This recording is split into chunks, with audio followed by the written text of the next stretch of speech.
Thanks for tuning into Sound Bites, our quick review series. Today, we're taking a look at this new Arca EP, Madre. 2020 was a very significant year for Arca between the release of it's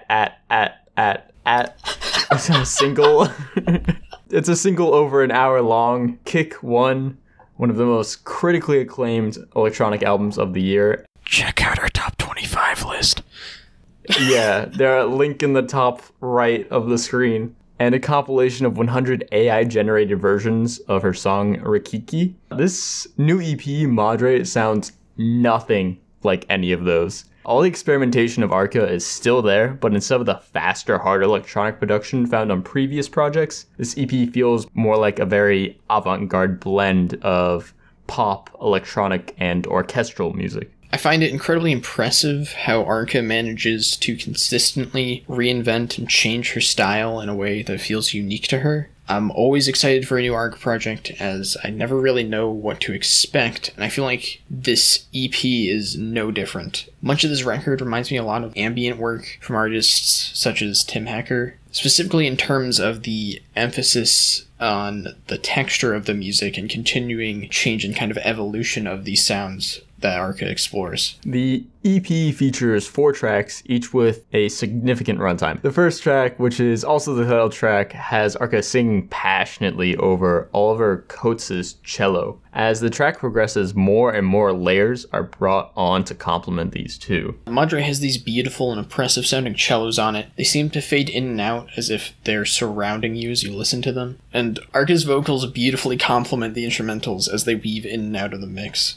The next track, Madre Violo, seems to be an earlier version of Madre, this time with Arca performing the entirety of the instrumentation. I personally prefer this version as the track grows and evolves faster than the previous track, which leads to a more interesting listen. I also like the cerebral atmosphere of this track. I think it works better on Madre Violo than on Madre. Madre Violo again features Arca's vocals. This time she sings over these very echoey, plucked strings. They're so delicate and beautiful sounding, yet they often get very aggressive and almost violent sounding. The vocals on this track complement the instrumentation even better than the title track and add this layer of beauty to the very dark sound that's created. The next track, Madre a cappella, is simply the lyrics of the previous tracks, this time without any backing instrumentation. This would be a good time to talk about the lyrics on this EP, which repeat throughout the first 3 tracks. They seem to be about Arca lamenting on her mother and the relationship the two have. It's very personal lyrics, it seems. I have to say that Madre a cappella, as well as the final track, Violo, feel kind of like weird inclusions on this EP. Madre a cappella is nice for the first few minutes, but considering the song is nearly 9 minutes long, it ultimately feels bloated and kind of pointless after a while. Similarly, the final track is just the instrumentation from Madre Violo, and although I enjoy this track more than Madre a cappella due to the intricate and detailed instrumentation, it does feel like a kind of a pointless inclusion when the original version with vocals is just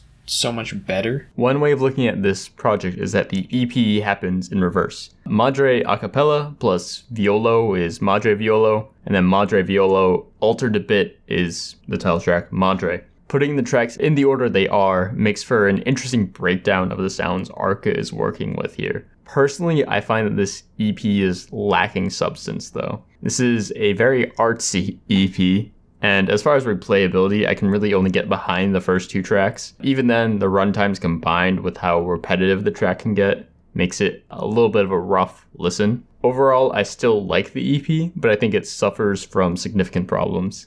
It's cool, it's weird. If it sounds like your thing, give it a listen, but it certainly isn't my favorite thing in the world. I'm at 6 out of 10 on this EP. Overall, for me, I would definitely recommend checking out this new Arca record. Despite the awkward final 2 tracks, the first 2 create such an interesting and beautiful soundscape that I find it difficult not to suggest at least giving those 2 a try. And I think that those 2 also make up for the lacking final 2 tracks. Overall, I'd give it a 7 out of 10. Thanks for watching, and please like, comment, and subscribe for more content in the future. Let us know what you think of this series, and if there's any albums you want to see us review. Also, if you've given this EP a listen, we'd love to hear your thoughts in the comments below. I hope you have a good day.